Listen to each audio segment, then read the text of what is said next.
नमस्कार, स्वागत है आप सभी का। आप देख रहे हैं आज की चर्चा। मैं हूं प्रीति सिंह। संसद में रक्षा मंत्री राजनाथ सिंह ने गुरुवार को पूर्वी लद्दाख में चीन के साथ चल रहे तनाव और वर्तमान स्थिति पर बयान दिया। उन्होंने जानकारी दी कि भारत और चीन के बीच लद्दाख क्षेत्र में पैंगोंग झील के इलाके में अपने सैनिकों का पूर्व की स्थिति पर वापस लेने पर सहमति बन गई है। यानी पैंगोंग झील के उत्तरी और दक्षिणी किनारे पर दोनों सेनाएं प्राथमिक पोस्ट पर तैनात सैनिकों को पीछे करेंगी।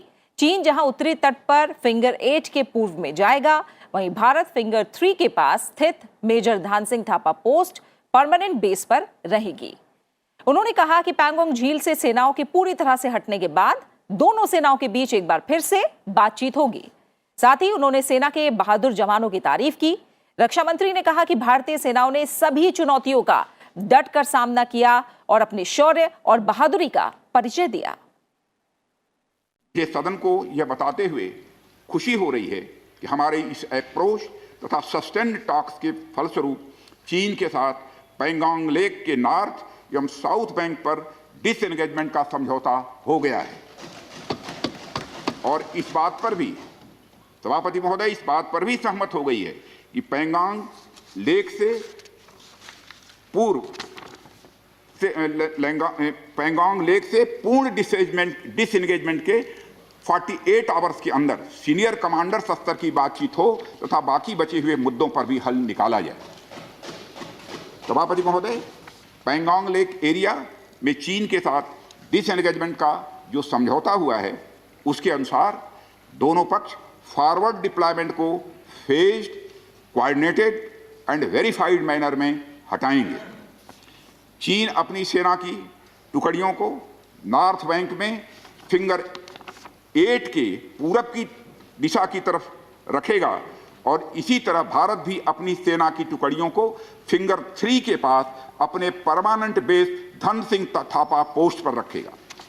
इसी तरह की कार्रवाई साउथ बैंक एरिया में भी दोनों पक्षों द्वारा की जाएगी। ये कदम आपसी समझौते के तहत बढ़ाए जाएंगे। रक्षा मंत्री राजनाथ सिंह ने राज्यसभा में ऐलान किया कि भारत और चीन ने दोनों ने तय किया है कि अप्रैल 2020 से पहले की स्थिति को लागू किया जाएगा। पैंगोंग के नॉर्थ और साउथ इलाके में अप्रैल 2020 से लेकर अब तक जो भी निर्माण किए गए हैं उसे हटाया जाएगा और पुरानी स्थिति वापस रखी जाएगी। दोनों पक्ष सीमा पर पेट्रोलिंग को भी अस्थायी तौर पर स्थगित रखेंगे। जो भी निर्माण आदि दोनों पक्षों द्वारा अप्रैल 2020 से नॉर्थ एंड साउथ बैंक पर किया गया है उन्हें हटा दिया जाएगा और पुरानी स्थिति कायम कर दी जाएगी। सभापति महोदय, यह भी तय हुआ है कि दोनों पक्ष नॉर्थ बैंक पर अपनी सेना की गतिविधियां, जिसमें परंपरागत स्थानों की पेट्रोलिंग भी सम्मिलित है, को अस्थायी रूप से स्थगित रखेंगे। पेट्रोलिंग तभी शुरू की जाएगी जब सेना एवं राजनयिक स्तर पर यानी डिप्लोमेटिक लेवल पर आगे बातचीत करके समझौता बनेगा। इस समझौते पर कार्रवाई कल से नॉर्थ एंड साउथ बैंक पर प्रारंभ हो गई है। सभापति महोदय, मैं ये कहना चाहता हूं कि जिन शहीदों के शौर्य और पराक्रम की नींव पर यह डिसएंगेजमेंट आधारित है उन्हें देश सदैव याद रखेगा। सभापति महोदय, यानी एक तरह से समझिए तो भारत और चीन के सैन्य कमांडर स्तर पर 9वें दौर की बातचीत के बाद बनी सहमति पर अमल शुरू हो गया है। आपको ये भी बता दें कि दोनों देशों के बीच पिछले साल अप्रैल मई में तनाव तब शुरू हुआ था जब पैंगोंग झील पर चीनी सेना ने अपना दावा बढ़ाना चाहा।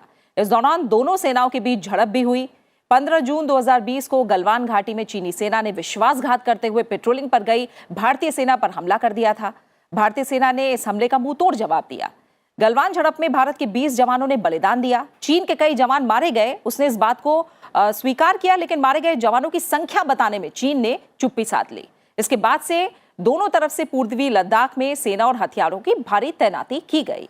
आज की चर्चा में हम संसद में पूर्वी लद्दाख में वर्तमान स्थिति पर रक्षा मंत्री के बयान और भारत और चीन के बीच हुए इस सहमति और इसके प्रभाव का विश्लेषण करेंगे। और इस चर्चा में मेरे साथ जुड़ रहे हैं दो खास मेहमान। मेरे साथ जुड़े हुए हैं फॉर्मर एम्बेसडर योगेश गुप्ता जी, साथ ही मेरे साथ हैं defence expert brigadier retired Rumil Dahiya ji, आप दोनों मेहमानों का बहुत बहुत शुक्रिया आज की चर्चा में शामिल होने के लिए। योगेश गुप्ता जी, पहले आपसे समझना चाहूंगी, राजनाथ सिंह रक्षा मंत्री ने संसद में जो हम कहें भारत चीन के बीच जो तनाव हालिया चलता आ रहा है उसके मद्देनजर जो बयान दिया है उसमें बड़े टेक अवेज, बड़ी बातें आप क्या देखते हैं?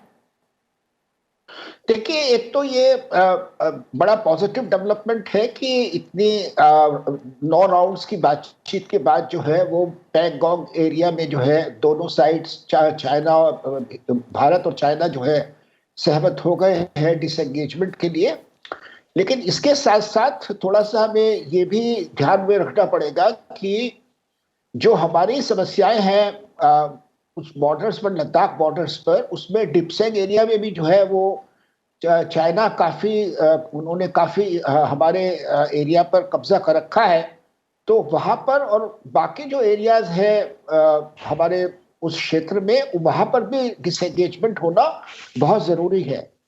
इसके अलावा अगर आप जो है चाइनीज मीडिया के ऊपर नजर डालें तो चाइनीज मीडिया के में जो स्टोरीज है उनसे देखने से ये लग रहा है कि ये जो है एक किस्म का इनिशिएटिव जो है चाइना ने लिया है कि भाई क्योंकि बातचीत तो देखिए काफी अरसे से चल रही थी दोनों सेनाओं के बीच में और दोनों पक्षों के बीच में, लेकिन चाइना ने एकदम से ऐसा क्यों, why have they suddenly agreed?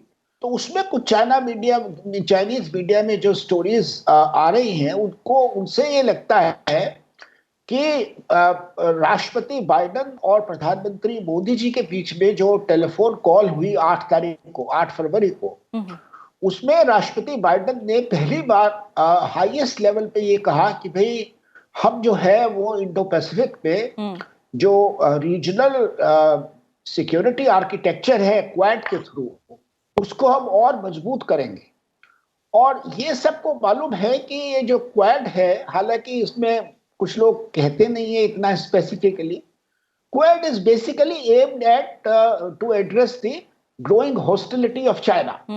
तो जब वो सिक्योरिटी आर्किटेक्चर को मजबूत करने की बात हो रही है तो उससे साफ ये है कि भाई वो चाइना का जो एग्रेशन है और चाइना की जो हेजेमनी है, उसकी जो थ्रेट्स है, उसको कंटेन करने के लिए या उसको कम करने के लिए इस तरह का जो है वो क्वाड को और स्ट्रेंथन करने के बारे में विचार हो रहा है। तो मेरे ख्याल से इसका इमीडिएट रीजन ये है कि चाइना जो है एक सिग्नल भेज रहा है भारत को, और भी मुल्क है जिनके साथ उन्होंने बातचीत अब थोड़ा और तेज करी है, जैसे वियतनाम वगैरह, कि भाई हम थोड़ा सा आपके साथ रिश्ते सुधारने के लिए तैयार हैं, अगर आप भी थोड़ा सा हमारे इंटरेस्ट के बारे में, हमारे कंसर्न्स के बारे में थोड़ा ध्यान रखेंगे। बिल्कुल।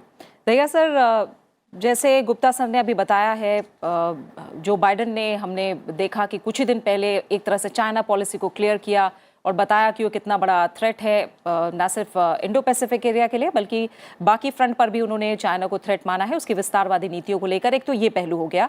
दूसरा पहलू मैं आपसे समझना चाहूंगी, रक्षा मंत्री ने जो बयान दिया है, लगातार हमने देखा भारत ने किस तरह का कड़ा रुख अपनाया चीन के खिलाफ, और साफ तौर से रक्षा मंत्री ने कहा था कि जब तक चीनी सेना, उनके सैनिक पीछे नहीं हटते, भारतीय सेना 1 इंच भी पीछे नहीं हटेगी। भारत का जो कड़ा रुख है और जो ये कामयाबी अब मिली है, इसे आप किस तरह से देख रहे हैं? मेरे ख्याल से जो अभी एम्बेसडर गुप्ता ने बताया है वो एक सही बात है, लेकिन उसके आगे जाकर सोचने की जरूरत है। भारत ने जैसा रुख अपनाया है डोकलाम के टाइम पर, वो चीन के लिए एक झटके से कम नहीं है। उनका जब तक विचार ये था कि भारत को जब भी आप दबाएं, भारत आखिर में उस बात पे मान जाएगा, एक तरफ हट जाएगा। लेकिन डोकलाम के टाइम पे पहली बार था जब भारत ने कहा कि जब तक हमारी बात आप जिससे जो हम चाहते हैं वो नहीं करेंगे, तब तक पीछे हटने का कोई मतलब नहीं है। उन्होंने फिर क्या किया कि अब की बार बहुत ज़्यादा तैयारी के साथ आए और उन्होंने एक तरह से अंग्रेजी में कहते हैं फेट कंप्लाई देने का हमें कोशिश किया।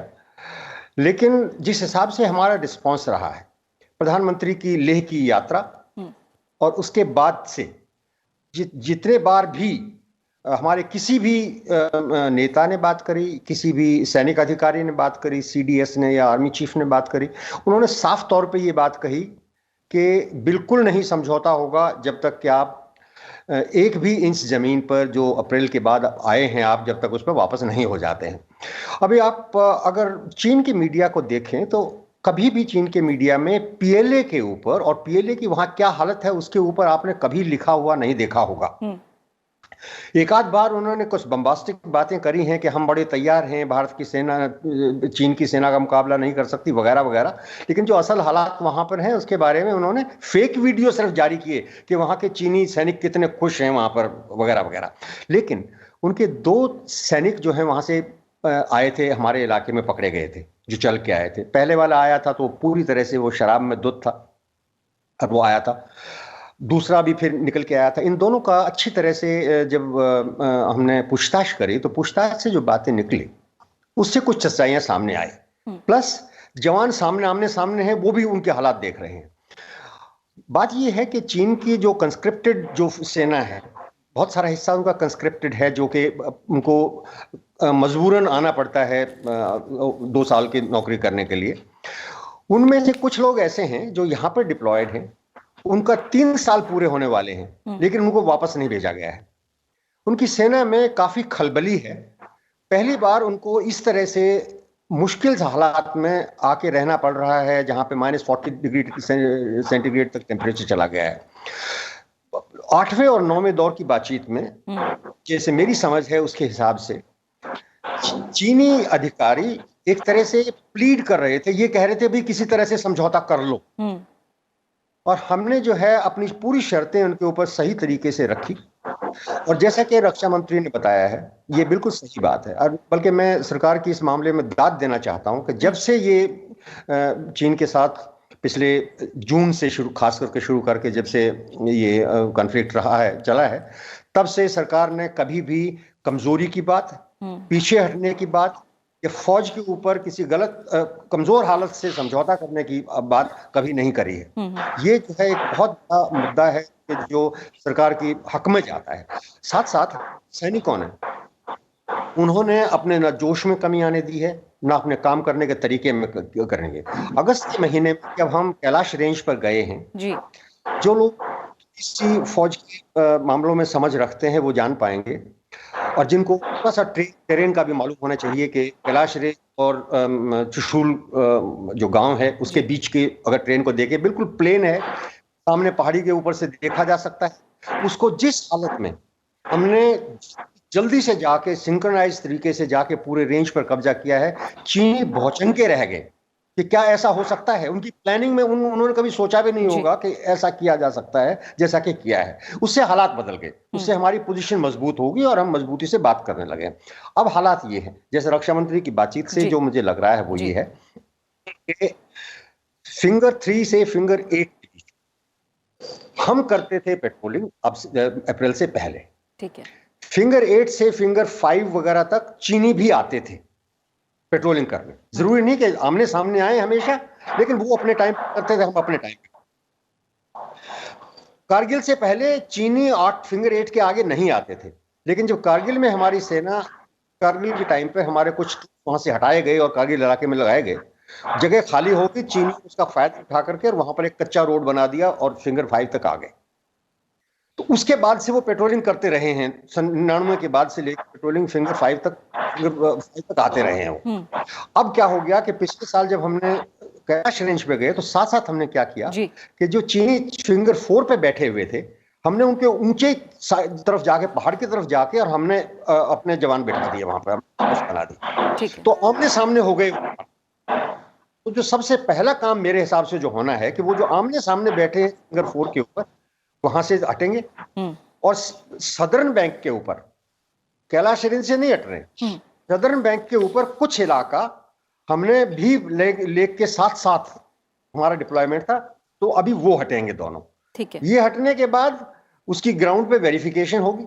वेरिफिकेशन के होने के बाद फेज 2 होगा 10 दिन का, उसके बाद फेज 3 होगा 30 दिन का।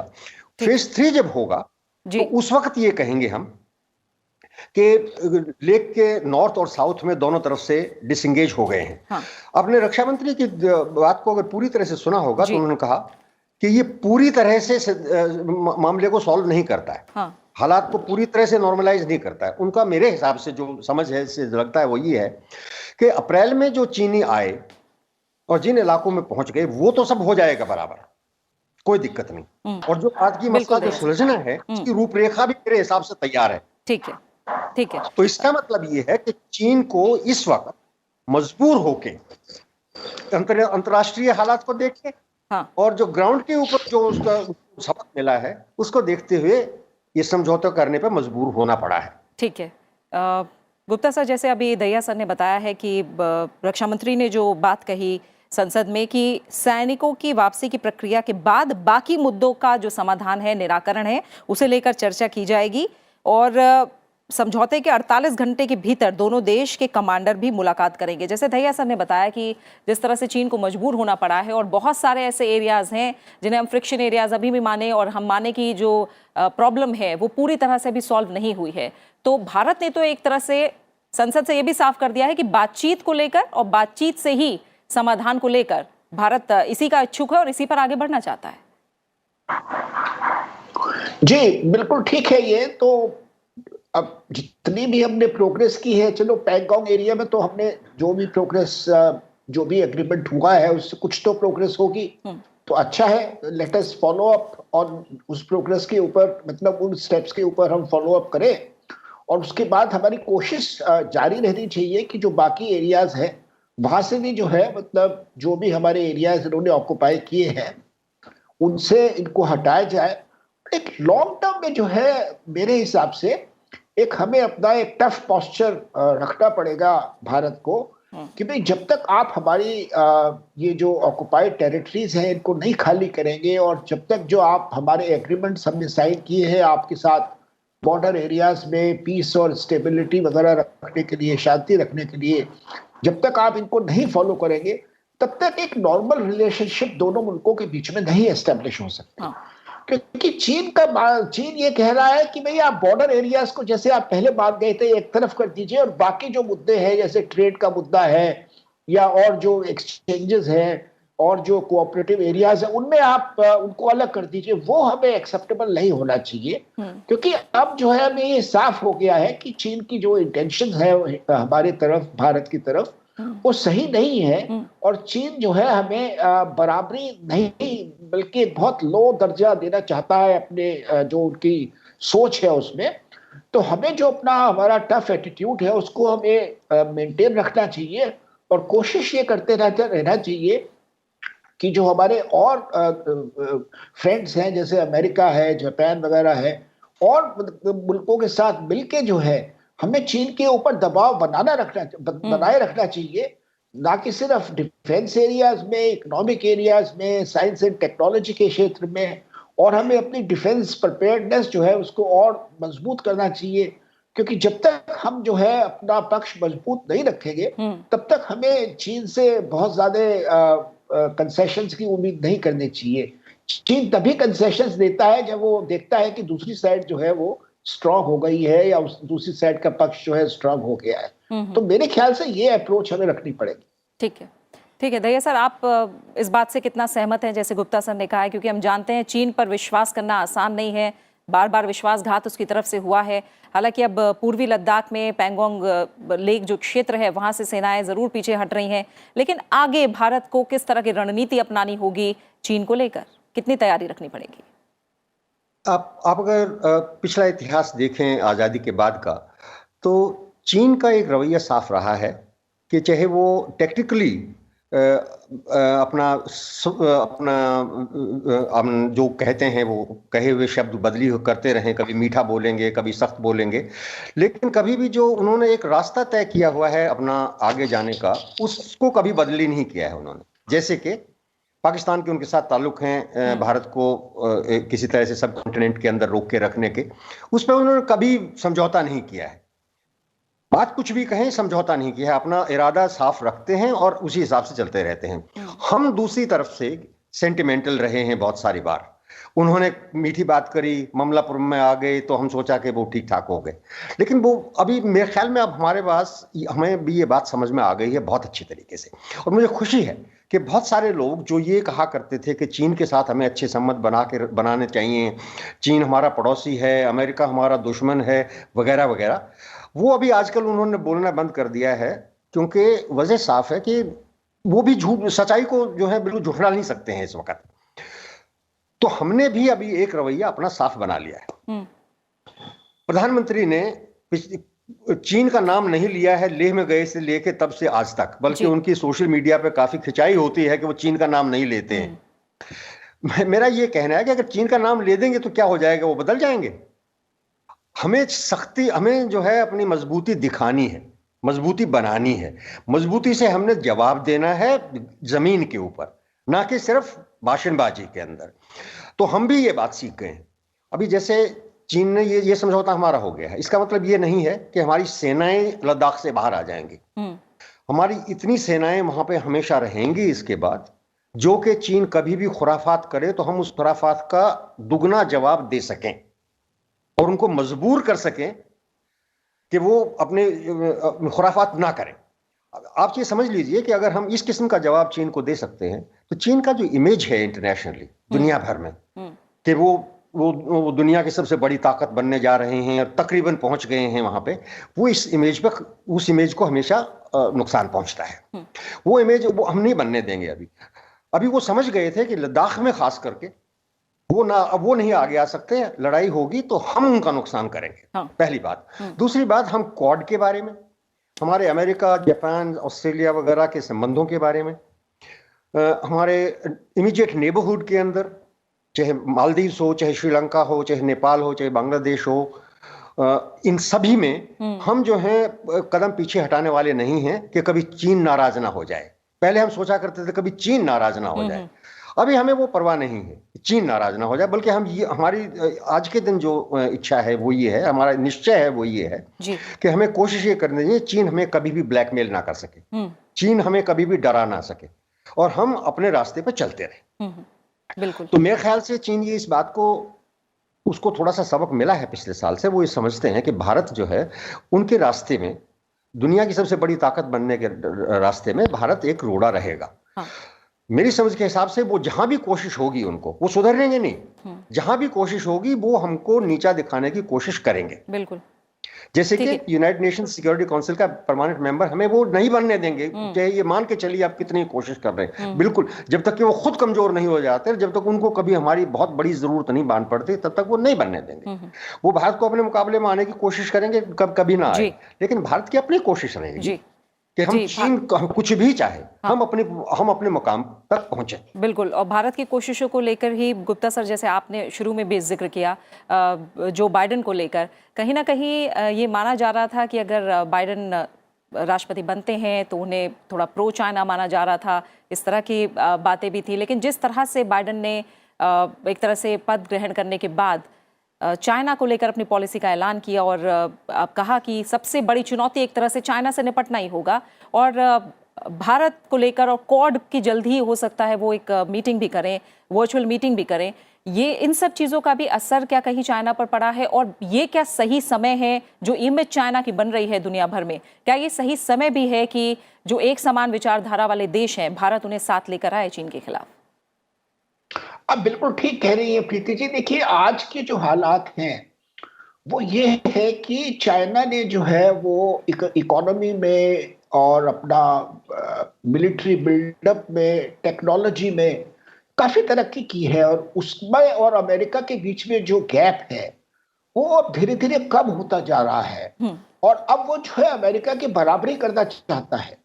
और इसके लिए जो है अमेरिका भी तैयार नहीं है, और बाकी और मुल्क भी जो है वो भी इसके बारे में बहुत अनहैप्पी है, क्योंकि जो चाइना की जो कल्चर है, उनके जो तौर तरीके हैं, उनका जो बिहेवियर है अपने नेबर्स की तरफ, वो ठीक नहीं है। उनकी वो जो मिडिल किंगडम वाली अप्रोच है हजारों साल पुरानी, वो वही उनकी सोच है।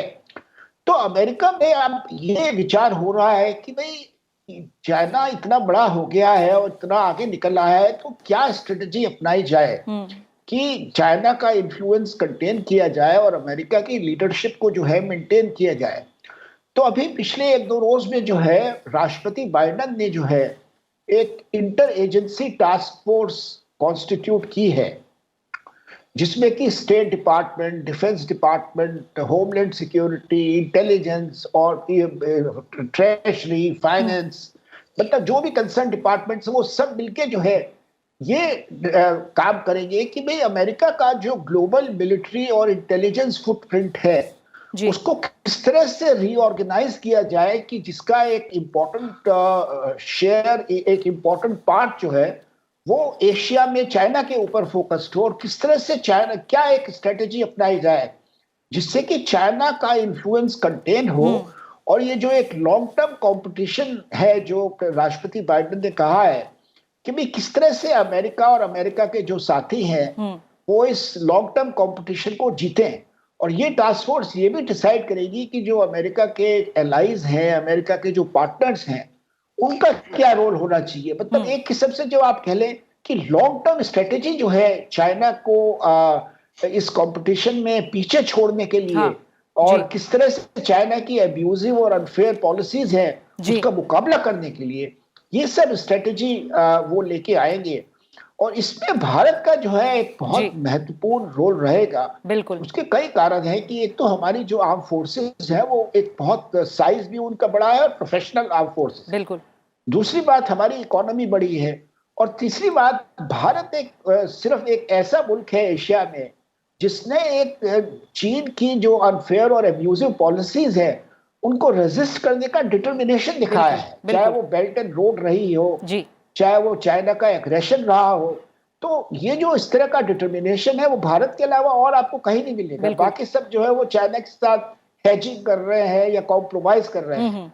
तो भारत की एक बहुत महत्वपूर्ण रोल रहेगा इस स्ट्रेटेजी में, इंडो पैसिफिक में। बिल्कुल। और मेरे ख्याल से हमें ये सब करते हुए इसको किस तरह से हम अपने इंटरेस्ट को यूज इन्फ्लुएंस एडवांस कर सकते हैं इंडो पैसिफिक स्ट्रेटेजी से, और किस तरह से हम अपनी इकोनॉमी को मजबूत करें, अपने डिफेंस सेक्टर को मजबूत करें, अपने यहाँ नई नई टेक्नोलॉजीज लेके आए जिससे कि हमारे और चीन के बीच में गैप कम हो। बिल्कुल, इस सब पर हमें ध्यान देना होगा। जी योगेश गुप्ता सर आपका और साथ ही रोमिल दहिया सर, आप दोनों मेहमानों का बहुत बहुत शुक्रिया। आज की चर्चा का समय यहीं पूरा हो रहा है। तो भारत और चीन के बीच पूर्वी लद्दाख इलाके में जो मार्च और अप्रैल 2020 में विवाद शुरू हुआ था, तब पूर्वी लद्दाख के इलाके में चीनी सेना ने घुसपैठ की थी और जो तय LAC है उसको पार किया था। इसके बाद चीन की ओर से पीछे हटने से मना किया गया, जिसके बाद दोनों सेनाओं में विवाद काफी बढ़ा। इस दौरान कई मौकों पर भारत और चीन के बीच बात हुई, लेकिन कोई ठोस नतीजा नहीं निकला। हालांकि अब हम देख रहे हैं कि सरकार ने समझौते का ऐलान किया है, जिससे इस मामले में तनाव फिलहाल थमने से राहत है। आगे भी बातचीत जारी रखने पर सहमति बनी है। उम्मीद है कि जो अनसुलझे मसलों का हल है वो वार्ता के जरिए कम करने पर ही चीन जोर देगा और अपनी कही बातों पर अमल भी करेगा। इसी के साथ आज की चर्चा में फिलहाल इतना ही। आप इस कार्यक्रम को YouTube पर भी देख सकते हैं। नमस्कार।